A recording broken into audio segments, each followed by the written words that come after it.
o jejum que Deus quer de nós. Nosso versículo inicial se encontra no livro de Marcos, capítulo 2, verso 19, a Nova Versão Internacional. Jesus respondeu: como podem os convidados do noivo jejuar enquanto este está com eles? Não podem, enquanto o tem consigo. Que palavra maravilhosa de Jesus, né? Igreja gloriosa do Senhor, povo abençoado, eleitos de Deus, mais que vencedores em Cristo, preciosos do Pai, povo santo, amado de Deus, selados com o Santo Espírito da promessa. Meus amados, hoje eu quero falar mais uma vez de boas obras. Ô irmão Cristiano, o que isso tem a ver com o jejum que Deus quer de nós? Tem tudo a ver. Tá? Hoje vamos aprender o que Deus quer do seu povo. E veja, isso desde antes da cruz. É muito interessante isso, porque o texto base desse raciocínio vem lá diante da cruz, vem de Isaías. A gente já vai chegar lá. Vamos ler juntos aqui esse conceito. E é importante entendermos isto para nós não ficarmos como religiosos, claro, principalmente quem está começando na graça agora, né? Porque os irmãos que já estão em graça já há muito tempo, já conhecem esses conceitos, já não praticam mais jejuns de alimentos por fins religiosos, porque entendem o verdadeiro jejum que Deus quer. Só que é importante nós ressaltarmos esses pontos de vez em quando, né, relembrarmos certos assuntos, para que os irmãos que estão se achegando agora entendam que eles têm que estar libertos de tudo isso, para eles terem a verdadeira vida com Deus, realizarem a verdadeira obra que Deus quer. Agora há pouco, antes do estudo, durante a leitura das mensagens ao vivo, né, uma irmã abençoada perguntou a respeito da verdadeira obra de Deus. Irmão Cristiano, o que é a obra de Deus? O que Deus quer de nós para que nós possamos dizer que servimos a Deus? E eu resumi respondendo o seguinte: boas obras. Basicamente é isso, né? Então é o que Deus quer do seu povo. Por quê? Os irmãos devem se lembrar, né? Vocês que já acompanham conosco aqui os estudos da Palavra da Graça, lembram-se que recentemente estudamos a respeito das obras. Que as obras, elas não trazem vida eterna ou perdição. Elas, na verdade, são a consequência dessas condições. Ou seja, os filhos de Deus, que foram eleitos por Deus, escolhidos e predestinados antes da fundação do mundo, já nasceram com a vida eterna.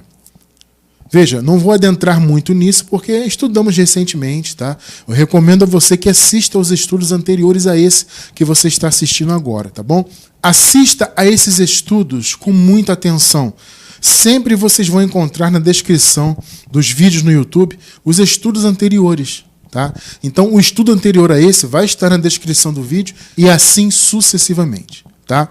Então, estudem conosco, você que ainda não entende esse ponto das obras, para você entender que as obras, elas refletem, elas não são a causa. A religião sempre nos ensinou que as obras são a causa da nossa posição, né? Então, você é filho de Deus pela obra que você faz. Então, você será salvo no futuro, eventualmente, porque não é certo, né? Quem sabe você vai ser salva no futuro se você fizer boas obras, mas veja, não são apenas as boas obras, são também as obras religiosas. Olha só. Então, é um misto, né? É um misto de boas obras e obras religiosas. E o interessante, meu amado irmão, minha amada irmã, é que no meio da religião, eles dão até mais ênfase para as obras religiosas. Pelo menos no período em que eu fui religioso, eu não observava muito da parte dos líderes, isso na minha experiência, tá? Eu não observava muito da parte dos líderes religiosos algum incentivo às boas obras. Enfim, eu não via muito isso, a minha experiência era mais de obra religiosa. Então, o que eu observava na minha experiência religiosa era mais a preocupação mesmo com o mover religioso. Campanhas, né, as correntes, sacrifícios, obras da lei, cerimônias, frequentação dos templos construídos por mãos humanas. Entende? Havia todo o incentivo a isso. Então você tem que fazer campanha, você tem que ser fiel nisso, fiel naquilo, etc, etc. Ou seja, só movimento religioso. E pouco se falava em boas obras, em ajudar o próximo, etc. Eu, pelo menos, repito, na minha experiência, eu não vi muito isso. Então, no meio da religião, eu penso que há muito esse incentivo à visão religiosa e não tem o incentivo às boas obras, que é o principal. Porque o Criador, ele não quer pessoas religiosas. Nós estamos no tempo da graça eterna. Se nem na época da lei Deus aceitava os sacrifícios. Está muito claro isso. Por exemplo, escrito na carta aos Hebreus, o Senhor nunca se agradou daqueles holocaustos, daqueles sacrifícios da época da lei, porque o Senhor sempre quis ser adorado e servido em espírito e em verdade, ou seja, sem religião. O próprio Jesus disse isso. O Senhor, manifestado como judeu, deixou isso muito claro. O Pai quer ser adorado em espírito e em verdade. Isso é o oposto de adorar e de servir segundo obras da lei, obras religiosas, sacrifícios, cerimônias. Deus não quer isso. Repito, Ele não se agrada disso. Então Deus, no tempo da graça eterna, Ele não quer que você ofereça, por exemplo, jejuns, como é o tema de hoje. Esse jejum, essa abstinência de alimentos e muitas vezes até de líquidos, de água. Deus não quer isso hoje. Aliás, repito, Ele não quer isso desde antes da cruz. Você vai ler comigo aqui já já. Entende? Mas, irmão Cristiano, nós vemos o jejum sendo praticado na Bíblia, o jejum era um mandamento, etc., era importante. O tempo verbal está correto que você disse agora. Foi importante para os judeus e a sua religião. Só que nós temos que levar em conta o contexto do tempo e do pacto, ou dos pactos. Nós estamos vivendo no tempo da graça eterna, na nova aliança já totalmente estabelecida. Então, se você não leva em conta o tempo, os pactos, você vive este erro que o sistema vive até hoje. Vamos jejuar para buscar poder. Vamos jejuar para ter comunhão com Deus. Vamos jejuar para isso, para aquilo, para alcançar vitórias. Até hoje eles vivem assim, apregoando jejuns para diversos motivos. E isso, na verdade, é um grande absurdo. Você fazer jejum por motivos religiosos é um absurdo.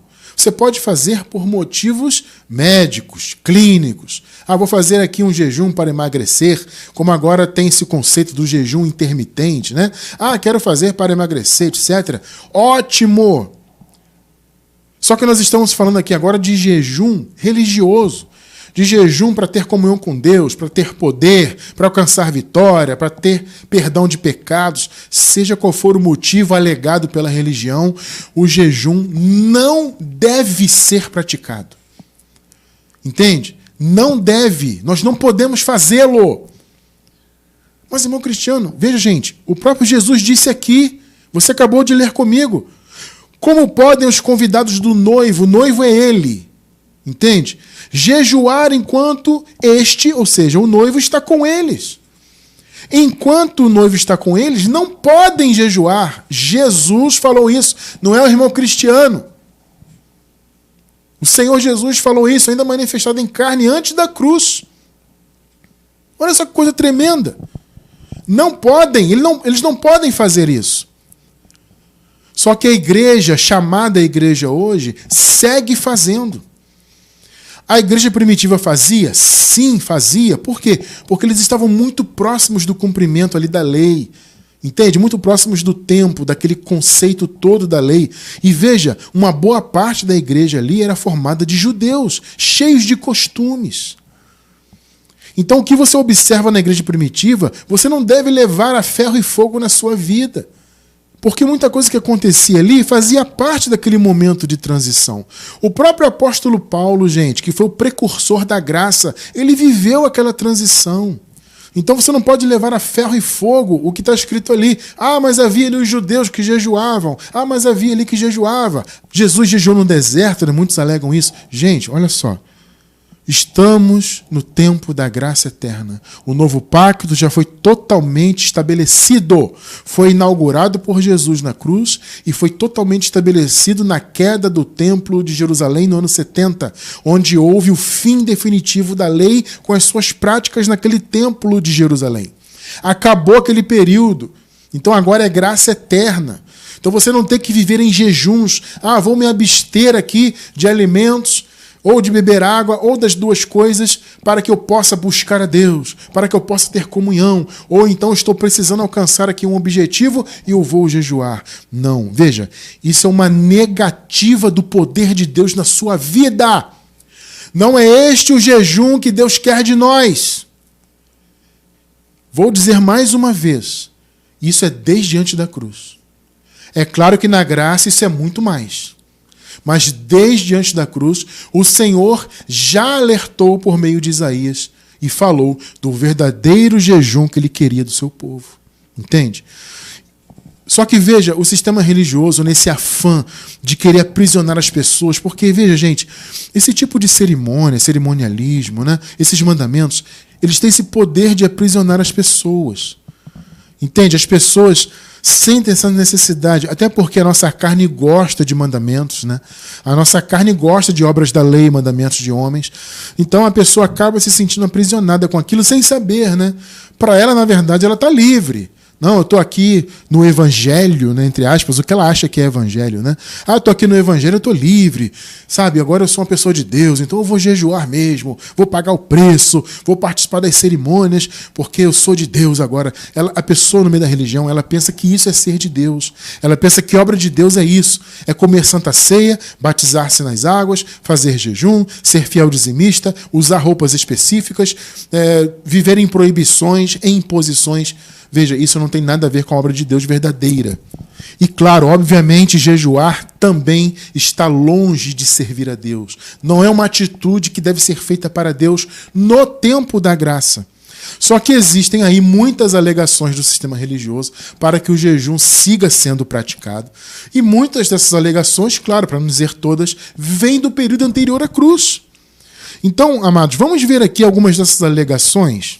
Então vamos lá, antes de nós vermos o jejum que Deus quer de nós, o verdadeiro, que Ele quer que nós façamos, vamos ver então essas alegações religiosas. Primeiro exemplo, a religião diz que nós precisamos jejuar para quebrar a carne, entre aspas. Ou seja, eu vou jejuar para que eu controle os meus desejos carnais. O jejum vai me dar uma força espiritual para que eu consiga controlar a minha carne. Eu pergunto para vocês, existe fundamento bíblico para isso? Principalmente na graça. Existe? Não tem.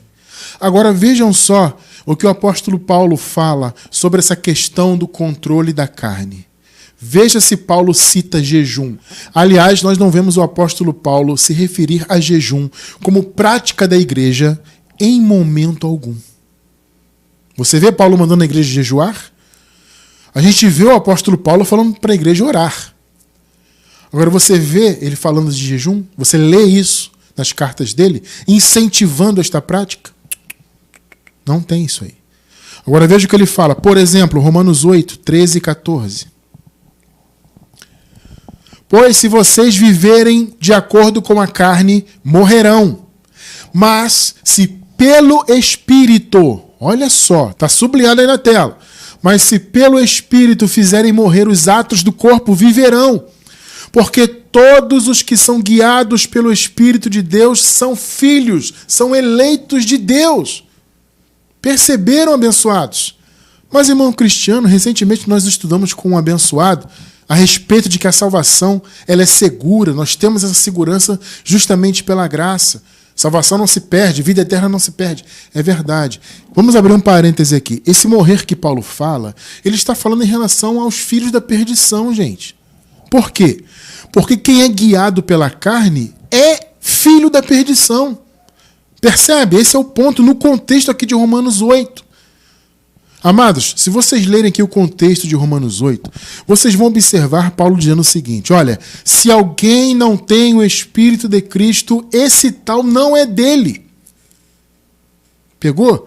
Então, ser guiado pela carne é uma referência a quem não tem o Espírito. Ou seja, é filho da perdição. Não é filho da salvação. Então, Paulo está se referindo ao seguinte, olha, viver de acordo com a carne é para quem não é de Cristo. Então vocês que são filhos de Deus têm que ser guiados pelo Espírito. Esse é o ponto de Paulo. Então, ele não está dizendo que um eleito, um filho, perderia a salvação se andasse segundo a carne. Não. Andar segundo a carne é uma consequência de quem é da perdição. Isso não é para os eleitos. Esse é o ponto de Paulo aqui. Por isso que ele fala, se vocês, pelo Espírito, fizerem morrer os atos do corpo, viverão. Porque quem é guiado pelo Espírito é filho de Deus. Você acabou de ler. Então não tem perder salvação. São as duas sementes. Aqueles que não são de Cristo, a má semente, e os que são filhos de Deus, a boa semente. Esses têm que ser guiados pelo Espírito. Perceberam? Fecha parêntese. Então, o ponto aqui é o seguinte, abençoados. Nós temos um chamado a sermos guiados pelo Espírito. O que Paulo está dizendo aqui é que é o Espírito que controla a carne. Entende? É o Espírito que nos dá subsídios para controlar os impulsos da natureza humana. Então não é você jejuar para quebrar a carne. Quantas vezes, abençoados, eu ouvi isso no sistema, desde criança. Irmão, tem que jejuar. Pelo menos uma vez por semana você tem que jejuar para você quebrar a carne, para a sua carne não te dominar. Vocês percebem, gente, como existem coisas no meio do sistema religioso que não tem qualquer fundamento bíblico. Mas eles pregam isso como verdades absolutas. A palavra deixa claro, é pelo Espírito, não é pelo jejum.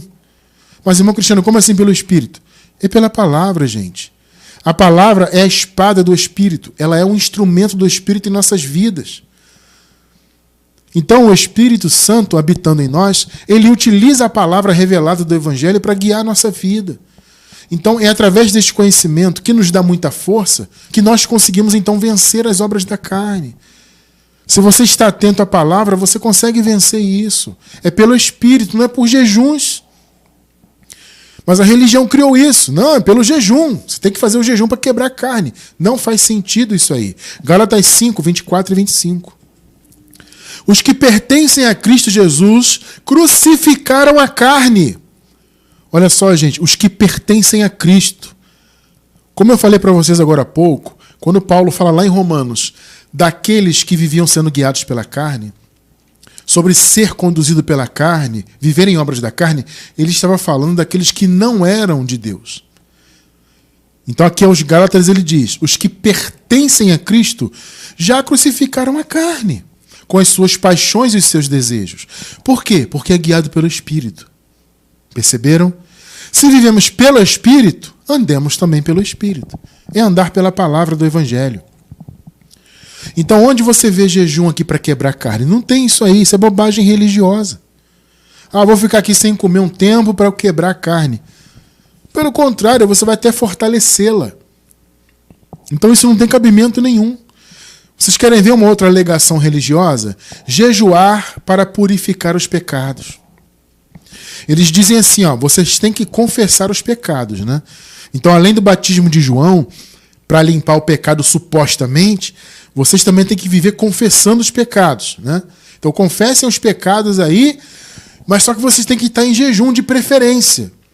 Quantas vezes eu ouvi isso também? Irmão, quando você for confessar o pecado lá para Deus, é bom que você esteja em jejum. Quantas vezes eu ouvi isso? Vai confessar o pecado? Jejue antes. Aí você vai perguntar, mas irmão Cristiano, qual é o fundamento disso se na graça, no Evangelho, a gente não vê isso? Por exemplo, Neemias 9, versículos 1 e 2. Olha só. No dia 24 do mês, os israelitas se reuniram. Israelitas. Lei. Antes da cruz. Vocês percebem o problema de não se levar em conta os contextos temporais e pactuais? Né?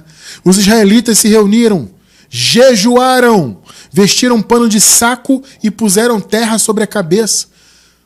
Esse tipo de movimento que acompanhava o jejum era como se fosse assim um luto, tristeza ou uma autocomiseração. Vocês estão entendendo? É um reconhecimento de humildade diante de Deus. Então era para isso. Eles faziam jejum e se vestiam de pano de saco para simbolizar ali a miserabilidade deles. Jogavam terra na cabeça. Olha que coisa, né? 2. Os que eram da ascendência israelita tinham se separado de todos os estrangeiros, levantaram-se nos seus lugares, confessaram seus pecados e a maldade de seus antepassados. Quantas vezes o sistema religioso, eu me lembro, estudava baseado-se nesse versículo aqui, ou nessas passagens. Tá vendo? Eles iam confessar os pecados, eles fizeram jejum. Até hoje é ensinado isso aí, gente. Agora veja o que a palavra diz, a palavra da graça. Vou só pontuar, tá? Para não ficar nas minhas palavras. 2 Coríntios 5, 18 e 19. Tudo isso provém de Deus. Isso o que, irmão cristiano? As coisas que se fizeram novas. Aqui no contexto Paulo fala, tudo se fez novo, né? E ele diz, tudo isso, toda essa conquista maravilhosa provém de Deus, que nos reconciliou consigo mesmo por meio de Cristo e nos deu o ministério da reconciliação. 19. Ou seja, que Deus em Cristo estava reconciliando consigo o mundo. Olha aí, gente. O mundo aqui é o cosmos, é a reunião de todos os eleitos de Deus. Já estudamos isso aqui, tá? Isso aqui é uma referência a todos os filhos do Senhor. Não vou adentrar muito nisso, mas já estudamos muito isso aqui. Não lançando em conta os pecados dos homens, olha só, e nos confiou a mensagem da reconciliação. Notaram aqui? Onde está dizendo aqui no Evangelho que você tem que viver confessando pecados, principalmente em jejum? No Evangelho não tem nada disso. Mas meu cristiano não tem que confessar os pecados? Não. Na cruz o Senhor aniquilou o pecado totalmente. Hebreus 9:26 está escrito isso. Vou deixar na descrição do vídeo um estudo a respeito de confessar pecado, de perdão eterno, etc. Aliás, eu vou deixar, na verdade, o link da nossa playlist sobre o pecado. Tá? Tem vários estudos a respeito do assunto pecado, e um deles é sobre essa questão do perdão. Vou pedir perdão, vou confessar pecado. Na graça não existe isso. Não há tempo de eu explicar isso agora. Por isso estou deixando na descrição do vídeo no YouTube. Quem está vendo pela gravação vai encontrar o link da playlist sobre o pecado para você entender isso. Vocês acabaram de ler. O Senhor não leva em conta os pecados dos homens, porque Jesus aniquilou o pecado. Perceberam? Então todos aqueles escolhidos de Deus não são mais achados em pecado. Então você não tem nem que confessar, muito menos em jejum, baseando-se em Neemias. Os filhos de Deus têm que aprender, amados, de uma vez por todas, a observarem a palavra dentro de seus respectivos contextos, de tempo e de pacto principalmente. Quer ver uma outra alegação? Jejuar para buscar santificação. Quantas vezes eu ouvi isso também? Gente, vamos jejuar para ficarmos mais santos. Principalmente, eu me lembro, na época da igreja pentecostal principalmente, eles faziam muitas tais campanhas, né?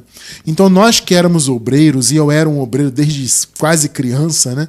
Então nós que éramos obreiros ali, entre aspas, éramos chamados a orarmos pelas pessoas nas campanhas, né? Então o líder religioso falava assim, olha, na sexta-feira tem campanha. Vocês estão escalados para orar pelos irmãos. Então vocês têm que estar em jejum. Detalhe, o culto era à noite e nós tínhamos que jejuar o dia inteiro. Porque tínhamos que chegar em jejum para o culto à noite para orarmos pelos irmãos. Nós só podíamos impor as mãos aos irmãos em jejum. Por quê? Porque o jejum supostamente nos santificava, nos tornava mais poderosos. Percebe? São alegações do sistema. Agora eu te pergunto, onde tem isso na Bíblia, principalmente na graça? Pelo contrário, olha o que a graça diz sobre isso, Hebreus 10:10. Eu estou pontuando com alguns versículos, amados, para não ficar só nas minhas palavras, tá? Mas eu vou deixar também na descrição do vídeo um estudo maravilhoso sobre santificação. Qual é a visão da graça a respeito da santificação, santidade? Você é santo o quê? Jejuando, pagando preço, cumprindo ordenanças, frequentando o templo? O que é ser santo para Deus? Tá? Quer se aprofundar nisso? Assista a esse estudo que vai estar na descrição do vídeo. Mas como eu disse, eu vou pontuar com esse versículo maravilhoso aqui, ó, Hebreus 10:10. Pelo cumprimento dessa vontade, irmão cristiano, que vontade? A troca de pactos. O contexto deixa isso claro, tá, gente? A mudança do antigo para o novo pacto. Aí o texto diz, pelo cumprimento dessa vontade, ou seja, a mudança dos pactos, fomos santificados. Por quê, gente? Porque a santificação foi pela graça, 100% pela graça. Ninguém se autossantifica. Você não é santo diante de Deus por meio do seu esforço religioso. Não, foi pela mudança de pactos. Pelo cumprimento dessa vontade fomos santificados por meio do sacrifício do corpo de Jesus Cristo, oferecido uma vez por todas.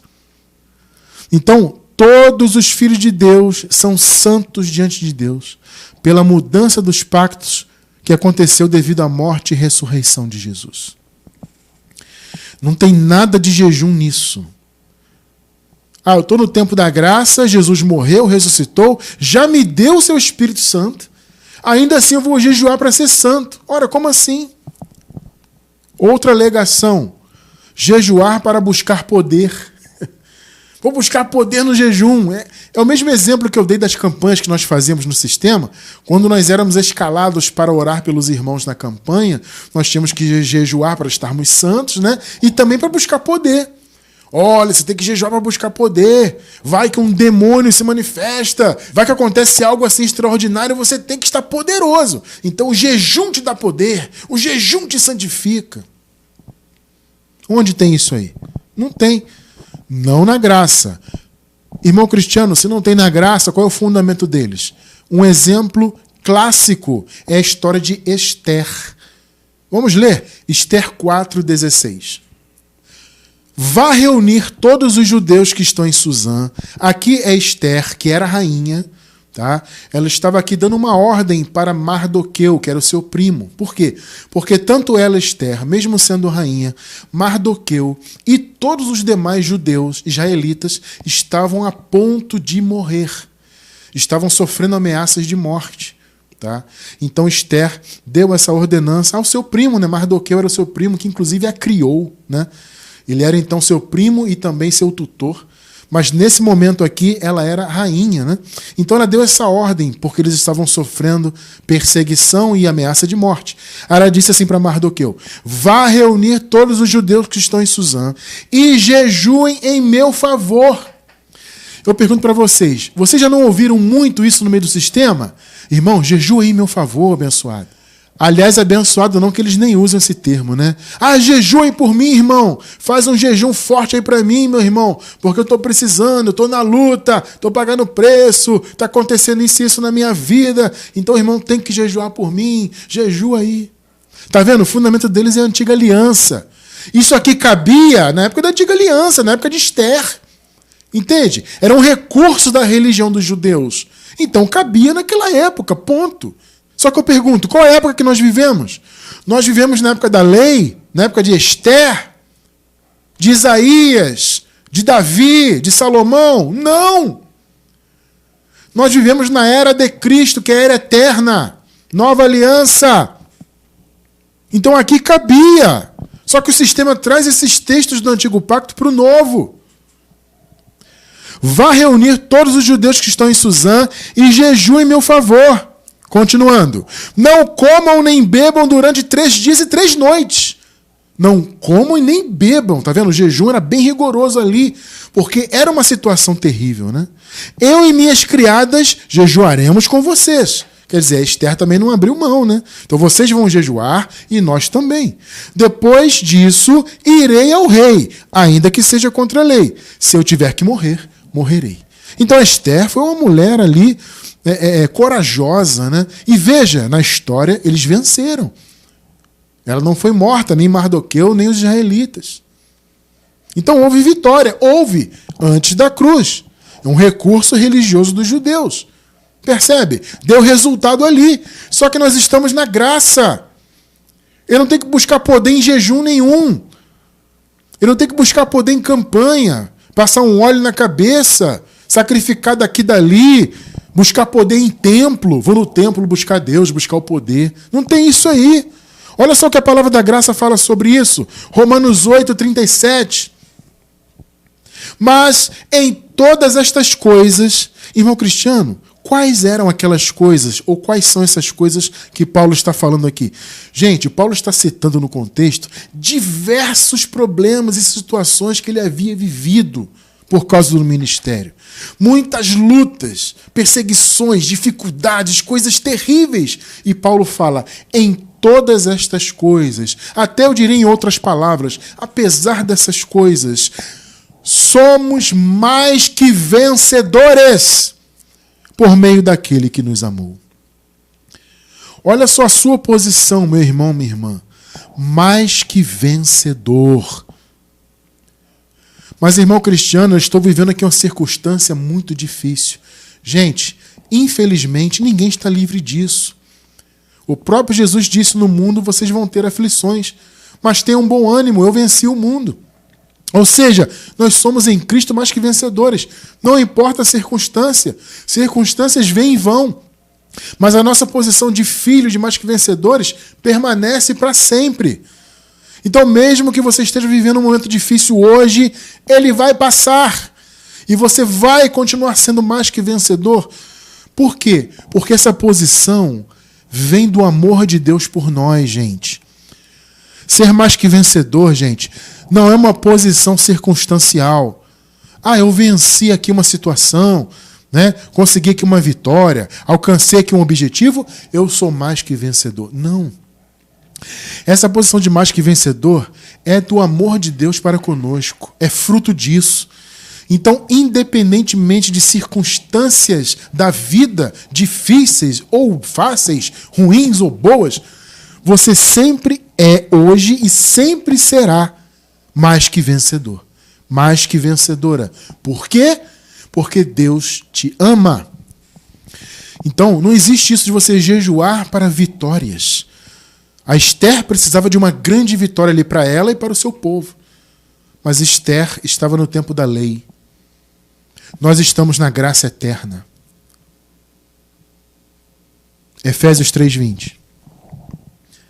Há aquele que é capaz de fazer infinitamente mais. Reparem nisso. Infinitamente mais do que tudo o que pedimos ou pensamos. Veja, você pode pedir a Deus, você pode pensar no que você quer, no que você precisa. E Deus pode, segundo a sua vontade, ou seja, a vontade dele, tá? Não a sua, não a minha, a dele. Então, segundo a vontade de Deus, ele pode e pode mesmo, porque ele é infinitamente poderoso, fazer infinitamente mais, além daquilo que você pede ou pensa. Então, veja, qual é o seu chamado? É jejuar para obter vitórias? É jejuar para alcançar objetivos? Como Esther fez? Não! O seu chamado é pedir. E até mesmo o que você pensa. Você pensa em alcançar uma vitória, um objetivo, etc. Amém, isso é válido. Você pede a Deus? Sim, segundo a graça é válido. Você acabou de ler comigo. Inclusive, escrevendo aos Filipenses, Paulo fala: não andem ansiosos por coisa alguma. Pelo contrário, peçam a Deus. E Deus pode, repito, segundo a vontade do Senhor, fazer infinitamente mais. Agora veja, de acordo com o seu poder que atua em nós. Então esse conceito de buscar poder no jejum, sabe, vou jejuar para buscar poder. Como assim? O poder já atua em nós, porque o Espírito de Deus habita em nós. Quer poder maior do que esse? Quer dizer que você, no tempo da graça, tendo o Espírito Santo em sua vida, você vai jejuar, deixar de comer um período, ou beber, ou as duas coisas, para que você possa ter o poder de Deus? Mas a palavra diz que você já o tem. Estão percebendo as heresias do sistema? Mais uma alegação. Eles dizem que você tem que jejuar para ter mais intimidade com Deus. Eu já ouvi muito isso. O jejum está sempre ligado a uma maior comunhão com Deus. Há vários estudos aí pela internet assim. Eu já ouvi muito isso na época de pentecostal. Gente, o jejum nos aproxima de Deus. 1 Coríntios 6,17. Mas aquele que se une ao Senhor é um espírito com Ele. Notem que nós fomos unidos a Deus para sempre por meio da morte e ressurreição de Jesus. O apóstolo Paulo disse que Jesus reuniu nele todas as coisas.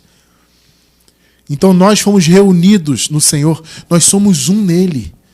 Quer intimidade maior que essa? Você é filho de Deus, tem o próprio Espírito, a própria vida de Deus na sua vida. o Espírito dele no seu espírito, te conduzindo. Não há intimidade maior que essa. Então aqueles que foram unidos ao Senhor são um espírito com Ele. Você não tem que jejuar para ter comunhão com Deus, para me aproximar de Deus. Deus e você são um só. Perceberam? Ah, mas irmão Cristiano, Jesus, em Mateus capítulo 6, ensinou a jejuar. Jesus estava antes da cruz, estava ensinando os judeus a jejuarem de forma correta. Porque aqueles doutores da lei, quando faziam jejum, faziam de maneira hipócrita. Faziam jejum para aparecer, para mostrar santidade. E Jesus ensinou a forma correta. Não, quando vocês jejuarem, jejuem em secreto. Mas ele estava antes da cruz. Ah, mas irmão Cristiano, em Mateus 17, Jesus disse que eles não conseguiriam expulsar nenhum demônio, ou pelo menos aquela casta em específico, senão pela oração e pelo jejum. Mais uma vez, eles estavam antes da cruz. E veja, existe uma grande desconfiança, inclusive, desse versículo. Porque esse versículo, onde Jesus fala a respeito do jejum para expulsar uma casta específica de demônios, veja, esse versículo não aparece em muitas traduções e em diversos manuscritos antigos. Então tudo indica que ele foi acrescentado ali, em algum momento por alguém.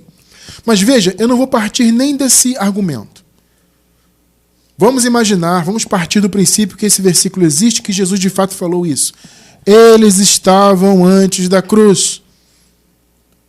Mas, irmão Cristiano, em Atos 13, eu vejo ali algumas pessoas reunidas, inclusive o apóstolo Paulo e Barnabé, e ali o texto diz que eles estavam jejuando. Sim, como eu falei agora há pouco, no início da igreja havia muitos judeus com muitos costumes. Era um costume deles desde antes da cruz, desde o nascimento de cada um deles, viverem jejuando para isso ou para aquilo.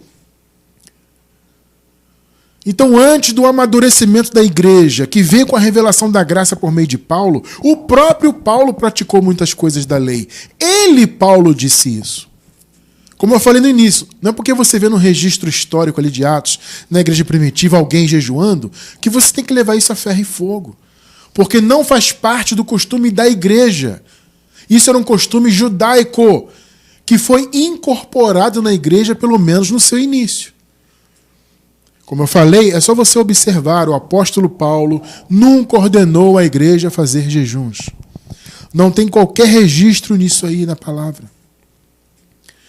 Ah, mas irmão Cristiano, em 2 Coríntios 11, o apóstolo Paulo diz que ele esteve em jejum. Gente, esse é um dos versículos mais usados, né?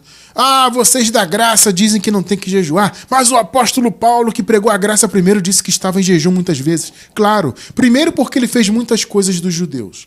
E segundo, que naquele contexto, nesse contexto de 2 Coríntios 11, o apóstolo Paulo estava se referindo a diversas aflições que ele vivia e que tinha vivido pelo ministério. Então, quando ele fala, eu estive em jejuns muitas vezes, ele fala, eu estive em fome e sede. Eu estive em perigos entre os gentios, entre os judeus. Fui preso, apedrejado. Eu sofri açoites. Então, quando Paulo fala que esteve em jejum muitas vezes, ele não está falando de algo religioso. Ele está falando de aflições. Todo o contexto, por isso que é bom levar em conta os contextos, né? Todo o contexto ele está falando de várias aflições e sofrimentos.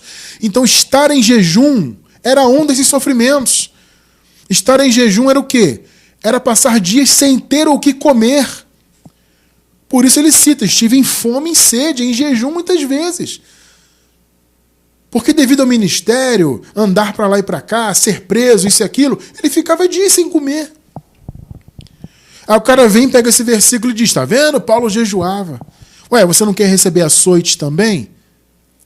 Hã? Você não quer andar em perigo também? Não? Quer ser apedrejado? Não? Ué, porque Paulo citou o jejum, mas ele citou tudo isso também. Então ser açoitado ninguém quer, né? Quer usar esse versículo aqui como se fosse uma referência de Paulo ao jejum religioso. Tá bom, então seja açoitado. Olha só, por que ninguém faz a campanha do açoite na igreja? Fica a sugestão. Como o pessoal diz aí, fica a dica, né? Faz a campanha do açoite. O apóstolo Paulo passou por diversos açoites. O próprio Jesus foi muito açoitado antes de morrer. Então vamos fazer a campanha do açoite. Fique de joelho aqui que o bispo vai te dar um açoite. Alguém quer? Ah, não, né? Pois é. E quer usar isso como argumento. Tira tudo do contexto temporal, contexto de pacto. Perceberam? Não existe qualquer revelação no Evangelho a respeito da prática do jejum para a igreja como fonte de poder, de santificação, do que quer que seja. O jejum era um costume que vinha dos mandamentos judaicos, que no princípio da igreja foi incorporado, porque havia muitos judeus ali na igreja primitiva, até que a revelação da graça fosse dada a Paulo. Então as obras da lei começaram a ser retiradas, por assim dizer, das igrejas. As pessoas que viviam obras da lei, por causa do pensamento da circuncisão, começaram a acordar com a revelação da graça. Tá? Então, não cabe fazer jejuns de alimentos por fins religiosos. Não cabe isso. Não faz sentido. Aliás, isso é pisar na presença de Jesus. É renegar, sabe? Então, vamos falar propriamente, para encerrar, do tema de hoje, propriamente dito. O tema é o seguinte: o jejum que Deus quer de nós. Veja, jejuar no jejum do modelo judaico, religioso judaico, é renegar a presença de Jesus. Vamos ler rapidamente o contexto do primeiro versículo. Nós lemos Marcos 2,19. Vamos ler agora do 18 ao 22. Os discípulos de João e os fariseus estavam jejuando. Olha só. Algumas pessoas vieram a Jesus e lhe perguntaram: por que os discípulos de João e os dos fariseus jejuam, mas os teus não? Olha só. Eles vivem jejuando lá, o povo de João, o pessoal lá do sistema da lei, né? Dos fariseus e tal. Mas nós não vemos os seus discípulos jejuando, esses caras só comem. 19. Jesus respondeu: como podem os convidados do noivo jejuar enquanto este, o noivo, está com eles? Olha o que Jesus disse. Eles têm o noivo, que agora é o esposo, tá? Nós já somos casados com o Senhor. O casamento já aconteceu. Só que aqui, nessa época, nesse contexto temporal, ainda não havia acontecido o casamento. Aí Jesus cita: o noivo está com eles. Era ele mesmo, né? Aí ele diz: não podem. Olha só, está em letras garrafais aí na tela. Não podem, enquanto o tem consigo. Não podem. E eu pergunto para você, meu irmão, minha irmã: Jesus está contigo? Responde aí, tá? Irmão Cristiano, é claro que ele está. Então você não pode jejuar. Percebeu? Quem jejua no tempo da graça está negando a presença de Jesus. Inclusive a igreja primitiva. Porque aqueles judeus trouxeram esse costume do jejum para dentro da igreja no início. Só que antes disso, Jesus já havia dito: não podem enquanto eles têm um noivo com eles. Nós temos o esposo conosco para sempre. 20. Mas virão dias quando o noivo lhes será tirado. E nesse tempo,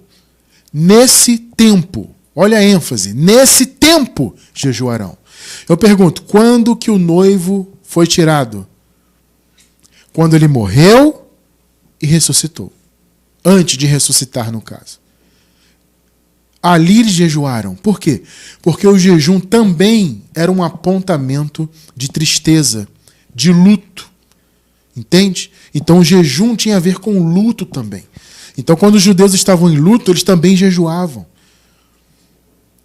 Só que, amados, o noivo foi tirado pela morte, mas ele ressuscitou. Entende? Ele hoje habita em você, em mim. Somos um com ele. Vocês acabaram de ler comigo aqui agora. Então o noivo foi tirado? Foi. Mas ele está conosco. Ele voltou. Então jejuar é negar a sua presença. 21. Ninguém põe remendo de pano novo em roupa velha. Não pode misturar as coisas. O que é novo é novo. O tempo de Jesus é novo. O jejum era para o antigo. Está entendendo o que Jesus falou? Jejum é antigo pacto, eu vim aqui estabelecer o novo. Pois o remendo forçará a roupa, tornando pior o rasgo. 22. E ninguém põe vinho novo em vasilhas de couro velhas. Se o fizer, o vinho rebentará as vasilhas. E tanto o vinho quanto as vasilhas se estragarão.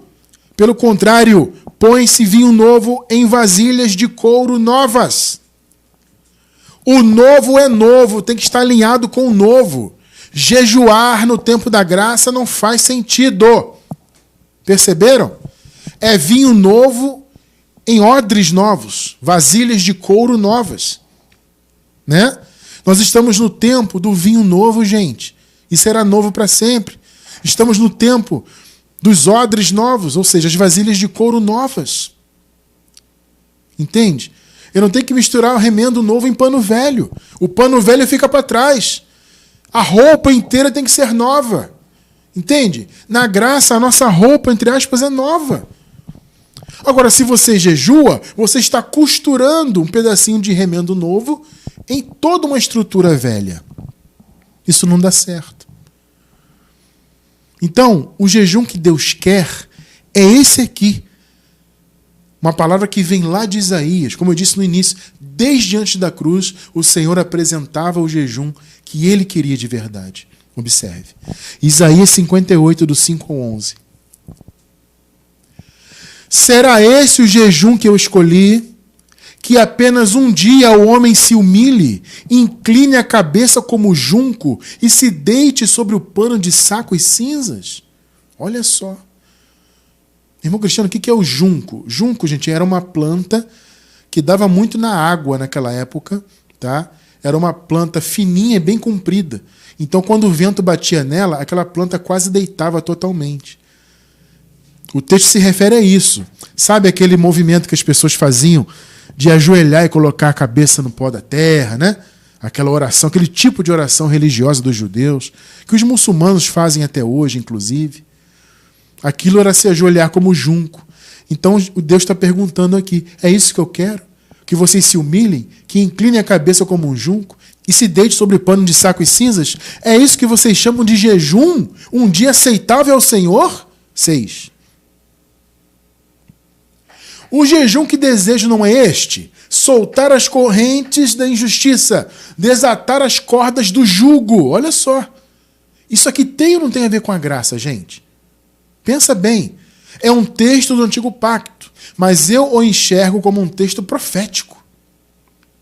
O jejum que desejo não é este: soltar as correntes da injustiça, desatar as cordas do jugo, pôr em liberdade os oprimidos e romper todo jugo? Pense bem, gente, isso aqui não é graça. 7. Não é partilhar sua comida com o faminto. Olha as boas obras aí. Por isso que eu falei no início. Alguém poderia perguntar, né? Mas o que boas obras tem a ver com o jejum que Deus quer? Aqui está a resposta. Não é partilhar sua comida com o faminto? Abrigar o pobre desamparado? Vestir o nu que você encontrou? E não recusar ajuda ao próximo? 8. Aí sim, a sua luz irromperá como a alvorada, e prontamente surgirá sua cura. Olha as promessas, gente. Lembrem-se, isso aqui é um texto do Antigo Pacto, mas eu enxergo como um texto profético. E um detalhe, o apóstolo Paulo disse que em Cristo nós temos todas as promessas, o sim, né, de todas as promessas. Então nós temos o sim disso aqui. Se você fizer o verdadeiro jejum, olha as promessas que você tem de Deus. Aí sim a sua luz irromperá como alvorada, e prontamente surgirá a sua cura. A sua retidão irá diante de você, e a glória do Senhor estará à sua retaguarda. 9. Aí sim você clamará ao Senhor, e Ele responderá. Você gritará por socorro, e Ele dirá: aqui estou. Consequências do verdadeiro jejum que Deus quer. Pegou? Será que Deus quer jejum religioso? Ficar sem comer para buscar poder, para isso, para aquilo, para ser santo, supostamente, né? Será que é isso que Deus quer de nós? Se você eliminar do seu meio o jugo opressor, o dedo acusador e a falsidade do falar. 10. Se com renúncia própria você beneficiar os famintos e satisfizer o anseio dos aflitos, então a sua luz despontará nas trevas e a sua noite será como o meio-dia. Lembram-se do que Jesus disse? Sejam a luz do mundo. É isso aqui. É o verdadeiro jejum. Percebeu? A sua luz despontará nas trevas. O mundo está cheio de trevas, obras da carne, males.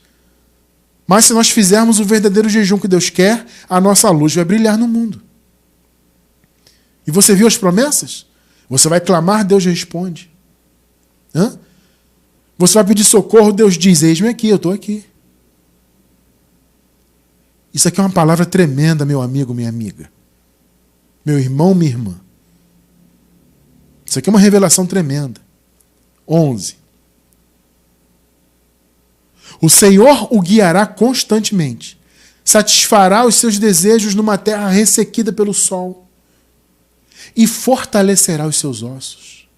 Você será como um jardim bem regado, como uma fonte cujas águas nunca faltam. Você recebe essa palavra? Pois eu recebo. São as consequências do verdadeiro jejum. Percebeu, né? O que Deus quer de você, de mim, é tudo isso que acabamos de ler agora. As boas obras, as quais Ele preparou para nós de antemão. As boas obras que são consequência de quem nós somos, da nossa posição de filhos. Não são a causa de salvação, de vida eterna. Elas são a consequência. Elas são o verdadeiro jejum que Deus quer de nós. Não é jejum religioso, é tudo isso. E vocês viram todas as promessas que Deus deu. E o apóstolo Paulo, em graça, disse: em Cristo nós temos o sim de todas as promessas. Receba na sua vida, meu irmão, minha irmã, e pratique sempre o verdadeiro jejum. É isso que Deus quer de nós.